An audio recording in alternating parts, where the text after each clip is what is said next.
In the training the society gave you since you were very little, you forgot one thing, that you are a winner. Trapped deep in the people's understanding of possible and impossible, you lost the sense of spiritual strength. In this new programmed virtual world, the idea of winning means acceptance. It means being somebody in the eyes of the society. Means getting a shoulder tap, just like your dog gets it, for being a good boy. In the real world, outside of this programmed matrix, to win in life doesn't mean to win the approval of people. Winning in life is achieving your greatness. Winning in life is winning against your own fears and achieving your dreams and refusing to settle for less than your own happiness. The applause of the society is not important in the game of winning. The only important thing is you and your own dreams. When you begin working on your dreams and winning and seeing yourself as a winner, life becomes a wonderful game, a child game which brings you pleasure. You start to value life instead of blaming it for its failures. Naturally, behind the fears, you feel that you might not be accepted or might be rejected. You're a winner as part of your nature. Do not fear to show your greatness to the world. Do not fear to play in this world just like when you were a little child. A person disconnected from his true nature is not a winner. You can recognize them everywhere, maybe even in yourself. This person is always a critical person, blaming, complaining, looking for excuses. But this is a way for average in a limited society, and not the way to greatness. When you follow this direction of negativism and fear, you're closing yourself to all possibilities, and negative results will come as natural thing because they come from your perceptions. Human mind can be a real curse. It follows limited beliefs, but human mind can be unstoppable if it uses its potential and if it uses its imagination and will. Humans are creators. No other animals have the unlimited power of the imagination. No other animal has free will to overcome its own animalistic nature, ruled by fears. Humans are capable to overcome their fears. An animal will not go above its fears. It is limited by them. Courage comes from the free will which only we have. But we're still animals, and fear is a big factor in our lives. The fears in our mind are the reason why we don't apply our ideas and they die with us.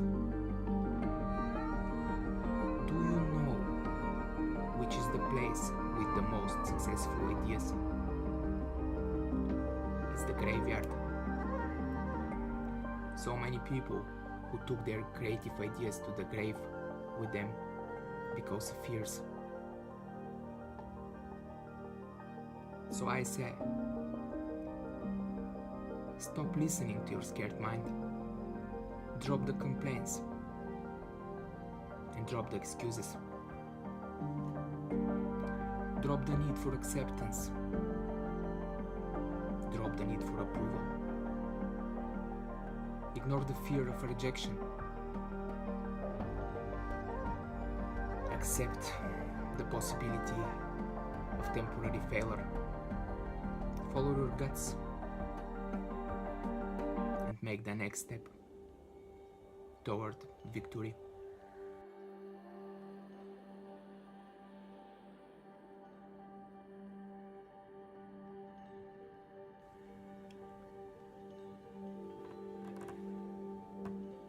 In the video today, I'll give you 2 exercises.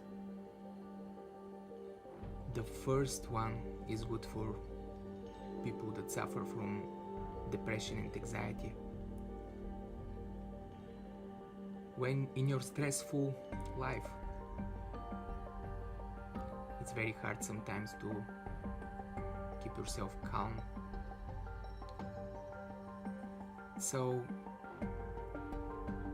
if you don't have a place to hide from the stress,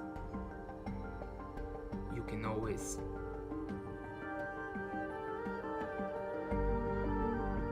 focus on your breathing. Now, this technique is really helpful to get outside of your mind, to stop the thoughts.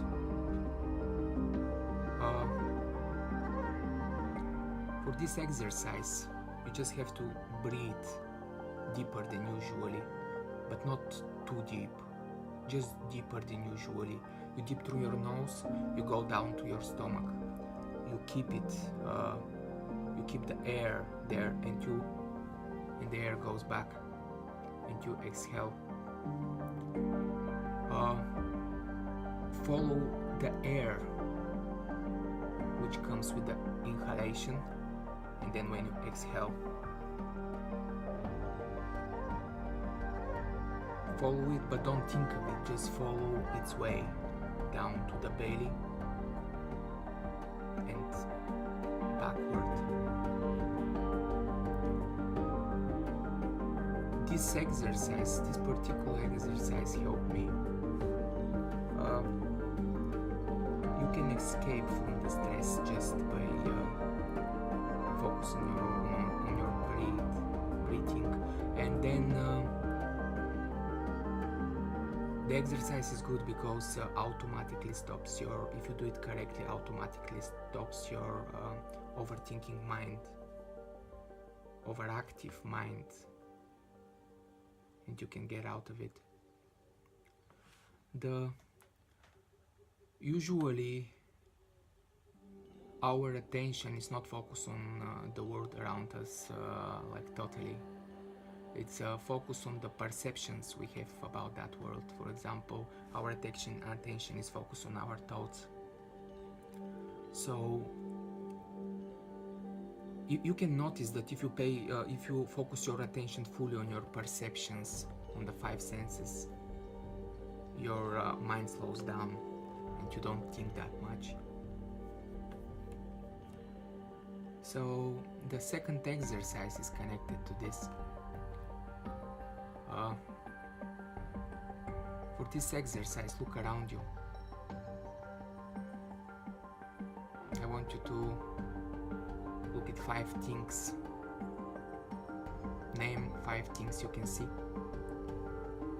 Observe them with curiosity, without thinking about them. Just perceive.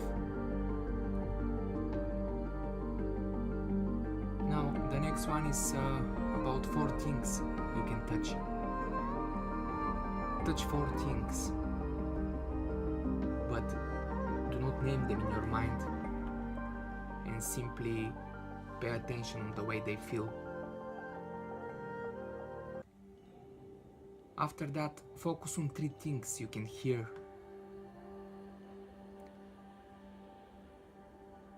Listen to them without analysis. Don't name them.